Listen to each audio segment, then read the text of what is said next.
அது ஒரு அழகான கிராமம். அந்த கிராமத்தோட பேரு அரசூர் குப்பம். அங்க இருக்க எல்லாரும் அன்னைக்கு மறுநாள் வரக்கூடிய புத்தாண்டு திருநாள் பத்தி மட்டுமே பேசிக்கிட்டு இருந்தாங்க. அங்க ரோட்டோரத்துல இருக்க வீட்டுல ராஜா அப்படின்ற தொழிலாளி இருந்தாரு.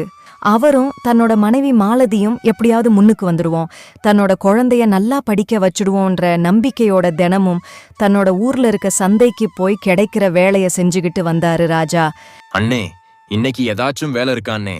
நாளைக்கு புத்தாண்டுன்றதால செலவு அதிகமா இருக்கு. சரியான நேரத்துக்கு தான் ராஜா வந்திருக்க.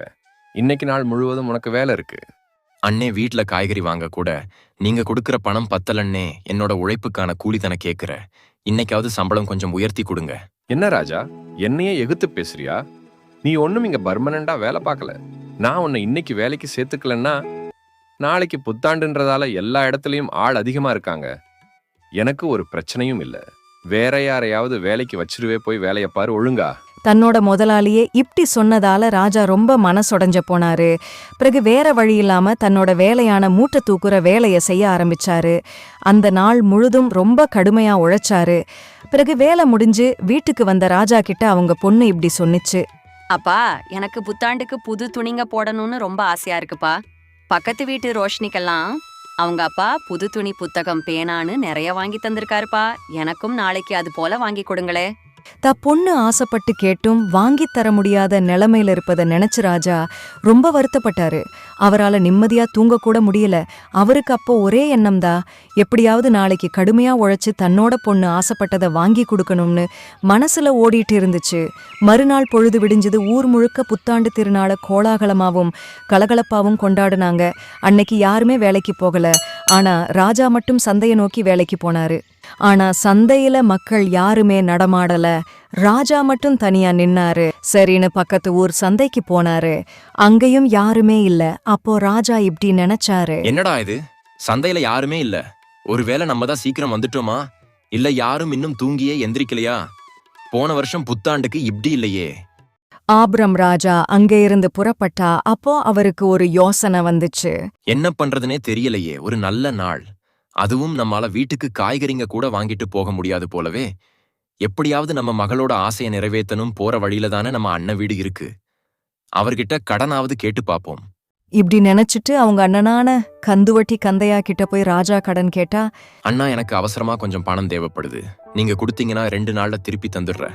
என்ன ராஜா, நீ யார்கிட்டயும் இதுவரைக்கும் கடன் வாங்கியது இல்லையே, என்ன இப்ப பணம் கேக்குற? வீட்டுல ரொம்ப கஷ்டமா இருக்கு. வேலை பார்க்குற இடத்துலயும் சம்பளம் சரியா தரமாட்றாங்க. அப்புறம் இன்னைக்கு வேலையும் இல்ல. அதனாலதான் நான் உங்ககிட்ட பணம் கேக்குறேன். எதை வச்சு ராஜா நீ என்கிட்ட கடன் கேக்குற? உன்னால எப்படி திருப்பி தர முடியும்? உனக்கு சரியான சம்பளம் இல்ல. அப்புறம் நீ பாக்குற வேலை கூட பெர்மனண்டான வேலையா சொல்லு. இப்படி எதுவுமே இல்லாம நான் எப்படி உனக்கு பணம் தருவேன்னு நினைக்கிற?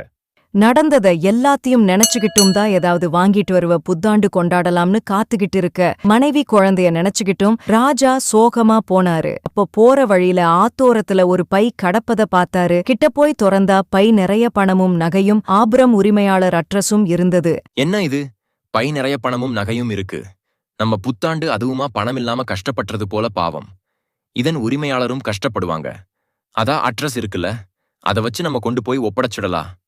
ஆப்ரம் அந்த அட்ரஸ் வச்சு ராஜா அந்த உரிமையாளர் வீட்டை வந்தடைஞ்சா.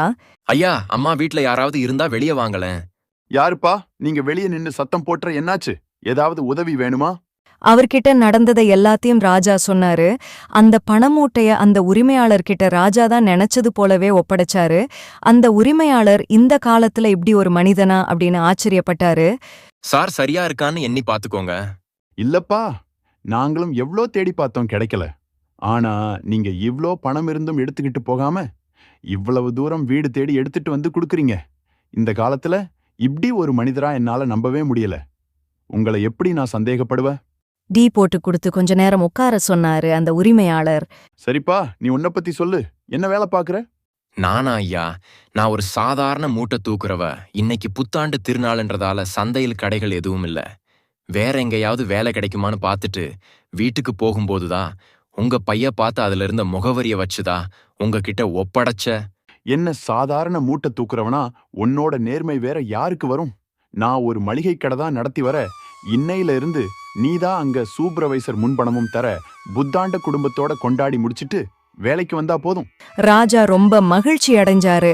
குடும்பத்துக்கு தேவையான காய்கறி பழங்களும் பொண்ணு கேட்டது போலவே புது துணிகளும் புத்தகங்களும் வாங்கிட்டு வந்தாரு.